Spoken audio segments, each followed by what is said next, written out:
네, 안녕하세요. 제이오토플랜의 장정훈입니다. 영상 보시기 전에 구독과 좋아요, 알림 설정 부탁드리면서 오늘 셀프 모드로 한번 촬영을 한번 해보도록 하겠습니다. 야, 너는 이 시국이 언제인데 GV80을 이제 갖고 와가지고 구형을 아직도 리뷰를 하고 있냐? 이런 이야기를 한번 해보실 수 있겠지만 오늘 구형을 한번 보면서 신형과 어떤 차이점들이 있는지, 그리고 신형에는 어떤 옵션을 넣어야 되는지, 뭐 조금의 차이점들이나 이런 것들 한번 살펴보도록 하겠습니다. 현재 이 차량 같은 경우에는 GV80 2.5 가솔린 차량이고요. 동일하게 조건 비교를 한번 해보려고 하면은 2.5 동일하게 보셔야 되지 않을까 봅니다. 일단 전면부 간단하게 설명을 한번 해봐드리면요. 페이스리프트가 되기 전 이 앞에 보시는 이 그릴 같은 경우가 굉장히 이야기들이 많았어요. 약하다라는 이야기를 많이 받았는데 만져보게 되면은 뭐 그렇게 약한 건 모르겠으나 페이스리프트가 되면 이 그릴이 바뀝니다. 그릴이 조금 더 견고해지고 단단해져요. 지금은 1중으로 나와 있다라고 이야기를 한다면은 2중창 같은 느낌으로 2중으로 변환을 하고 있습니다. 그리고 쿠페 같은 경우에는 그릴이 좀 작아지는 대신에 하단 범퍼가 굉장히 커집니다. 그래서 굉장히 스포티한 면모를 분명하게 제대로 발휘를 하였다, 이렇게 봐주시면 되는데, 아무래도 페이스리프트다 보니까 정말 많이 바뀌었다, 미친 듯이 많이 바뀌었다, 이런 것까지는 와닿지는 않습니다. 헤드라이트 같은 경우에도 지금 두 줄, 이 시그니처 디자인이죠. 이 디자인 자체가 조금 더 폭이 가까워집니다. 가까워지면서 한 줄로 형태에 띄고 있는 듯한 느낌을 보이기는 하나 두 줄의 형태다, 이렇게 봐주시면 될 것 같은데, 제네시스 로고나 이런 것들은 큼지막한 게 기존과 뭐 별다를 건 없다 라고 봐주시면 되고, 전면부 같은 경우에는 굉장히 견고해지고 단단해지는 페이스리프트다, 이렇게 한번 봐주시면 될 것 같네요. 사실 지금 이제 쿠페가 출시함에 있어서 쿠페가 굉장히 인기가 많을 걸로 보이기는 하나, 사실 이 GV80을 선택을 하시는 분들 중 이제 가장 큰 이유는 적재 공간 때문이라는 이유도 있는데, 쿠페를 하시게 되면 아무래도 요쪽 이제 C필러 라인 쪽이 싹 깎이는 이유가 있기 때문에 디자인적인 면으로 봤을 때는 확실히 이쁜 거는 분명하나, 안타깝게도 그만큼의 적재를 못하는 아쉬움이 있기 때문에, 제가 만약에 GV80을 한다라고 이야기를 한다면은 저는 그냥 쿠페 말고 그냥 일반형으로 갈 것 같네요. 그게 조금 더 조선 벤틀리 같은 느낌이 확실하게 드니까 그런 이유도 있지 않나 보고 있는데요. 이 제네시스 GV80 그리고 제네시스 라인업 자체 같은 경우에는 굉장히 독보적인 디자인으로서 자기들의 색깔을 많이 넣는데, 사이드를 보시게 되면 이쪽에도 지금 두 줄의 줄이 가 있죠. 이 두 줄 자체가 굉장히 독특한 이제 디자인이고, 이 제네시스만의 아이덴티티라고 이야기를 할 수 있는 건데, 이런 것들이 굉장히 많이 가 있기 때문에 뒤에 테일램프도 두 줄로 가 있는 걸 이따 보실 수가 있을 것 같은데, 페이스리프트가 되기 전, 후 다 이제 주의해야 될 점들이 있습니다. 사실 제가 이제 뭐 쇼츠 영상을 22인치 옵션은 꼭 넣어라, 이렇게 말씀을 드렸는데, 이제 22인치 옵션을 안 넣으신 분들 같아요.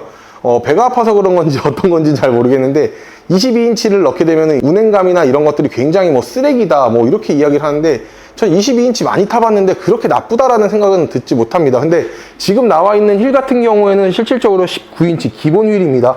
만약에 여기서 이제 추가를 하게 되면 22인치로 가게 되면 이제 추가 요금을 내셔야 되는 건데, 페이스리프트 되는 이제 당연히 이제 휠 같은 경우에는 당연히 차량가가 그만큼 또 높아지겠죠.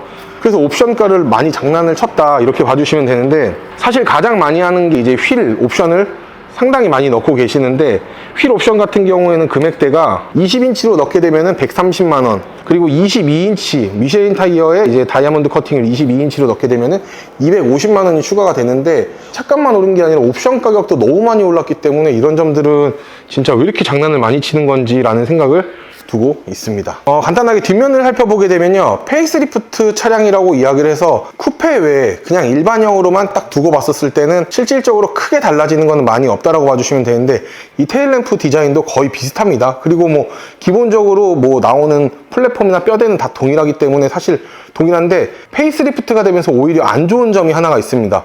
이 머플러 팁이 없어집니다. 머플러 팁이 없어지고 쿠페형 라인에만 머플러 팁이 나옵니다. 뭐야, 오히려 더 안 좋아지는 거 아니야? 라고 하실 수가 있겠지만, 이건 뭐 제가 만들어낸 게 아니기 때문에 이런 점들은 다소 아쉽다. 사실 이제 우리나라에서 차 좋아하시는 분들이라고 이야기를 한다면은, 머플러 팁이 없다고 이야기를 하면 머플러 팁을 억지로라도 만들어내거나 아니면 튜닝을 하시는 분들이 굉장히 많은데, 오히려 페이스리프트가 돼가지고 차량이 진화가 됐는데 이 머플러 팁이 없어진다? 근데 이거는 제가 봤었을 때는 조금 별로 호응도가 높지는 않다라는 생각을 하네요. 차량이 나오면 아마 이 튜닝을 하시는 분들이 조금 간혹 있지 않을까 보고 있고, 쿠페형 라인에는 머플러 팁이 굉장히 멋스럽게 나온다는 점이 있습니다. 뭐 기본적으로 트렁크 규격이나 이런 것들은 뭐 뼈대가 똑같기 때문에 다 동일하게 나올 것으로 예상이 되고 있으며 쿠페형 라인업 같은 경우에만 위쪽이 좀 어느 정도 공간이 좀 빠지기 때문에 공간 적재 용량은 확실하게 일반 차량보다는 뭐 적을 것 같다라는 얘기를 하는데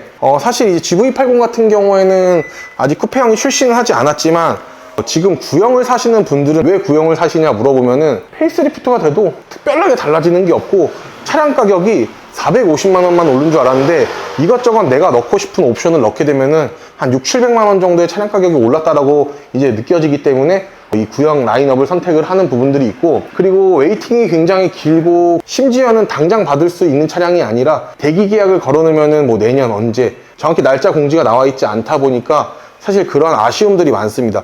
금액 오른 금액으로 사야 되고 기다려야 되고 그 사이에 금리가 오르게 되면 오른 금리로 해야 되다 보니까 이런 점들은 미친 듯이 아쉬운 것 같아요. 그래서 요즘 이제 나오는 특판 차량 같은 경우로 많이 하시는데, 특판이라고 이야기를 한다면은 중간에 딜러가 없이 리스렌트 회사랑 현대자동차랑 직접적으로 계약을 해서 중간 마진 없이 드리는 시스템이라고 보시면 되는데, 그렇기 때문에 월 납입금이 현저히 저렴합니다. 그리고 차량도 빨리 나오고 하기 때문에 이런 점들을 통해서 출고하시는 분들이 많다라는 설명을 드리고 싶고, 실내 같은 경우에는 뭐 유달리 뭐 특별하게 뭐 달라지는 건 많이 없는데, 계기판이 지금은 뭐 독립적으로 되어 있지만 이게 이제 일체형 이제 와이드 콕핏으로 27인치로 나온다라고 이야기를 하는데, 사실 그게 이제 이렇게 반갑지는 않습니다. 왜냐면은 기아 스포티지나 이런 차량들 봐도 뭐 큼직큼직하게 이제 계기판 일자로 나오는 게 있기 때문에 사실 그게 막 호응도가 높진 않아요. 지금 계기판도 뭐 LCD 계기판이 들어가 있고 뭐 충분합니다. 이 정도만 하더라도 충분하고 2014년에 나오던 벤츠의 와이드 콕핏을 아직도 따라하나, 솔직히 저 개인적으로는 그렇게까지도 생각을 하고 있는데 왜 굳이 그거를 이렇게 생색을 내면서까지 페이스리프트로 만드나, 저는 그렇게 생각을 합니다. 그리고 핸들에 대한 이야기가 굉장히 많죠. 핸들이 정말 잘 바뀌었다. 사실 이 핸들 때문에 G80, GV80을 안 사시는 분들이 진짜 실질적으로 있었어요. 왜냐면은 차 외형은 외형이고 내부를 내가 보고 다니는데 이 바퀴벌레의 모양을 보고 다니는 게 굉장히 혐오스럽다, 난 싫다라고 이야기를 하시는 분들은 진짜 GV80을 안 사시는 분들을 봤어요, 제가. 그렇기 때문에 이 핸들에 대한 호불호가 굉장히 많이 갈렸죠. 단조로우니까 괜찮다라고 이야기를 하시는 분들이 있는 반면에 제가 봐도 조금 뭐 바퀴벌레 같이 생긴 것 같기도 하고 좀 둔탁하게 생겼고 좀 못생겼습니다, 핸들이. 근데 이 핸들 자체가 GV80에 들어가 있는 이 정말 구닥다리 같은 이 핸들이 이제 이 90에 나오는 핸들로 삽입이 되기 때문에 이런 점들은 굉장히 좋을 것 같다. 너무 잘 바뀌었다는 생각합니다. 진짜 이 핸들 왜 이따위로 만들었는지 모르겠네요. 이 디자이너가 제가 봤을 때는 그냥 졸다가 그냥 대충 만든 것 같아요. 현재 이 차량 같은 경우에는 5인승인데 페이스리프트 되는 차량과 뭐 동일합니다. 하지만 이제 여기서 6인승이나 7인승으로 바뀌게 된다라고 이야기를 하면은 7인승은 트렁크 공간이 줄어들고 거기에 2인승이 더 생기고, 6인승으로 하시게 되면은 여기 이제 시트가 3인승이 아니라 뒷좌석은 2인승, 2인승, 2인승 이런 식으로 약간 의전용 시트로 바뀌기 때문에 6인승 시트가 지금도 제일 비싸고 페이스리프트가 되었을 때도 가장 비싸다라는 말씀을 드리고 싶네요. 그리고 이 차량 같은 경우에 2.5지만 사실 2.5가 가장 인기가 많을 겁니다. 하지만 3.5로 가가지고 풀옵션을 넣게 된다라고 이야기를 하면은 그냥 이제 1억이 넘어가요. 뒷좌석에 모니터랑 액세서리 다 넣어야지 1억이 넘어가는 반면에 3.5 같은 경우에는 진짜 옵션 쫙 넣고 풀옵션 그냥 뒷좌석 모니터 안 넣는다 하더라도 1억이 넘어갑니다.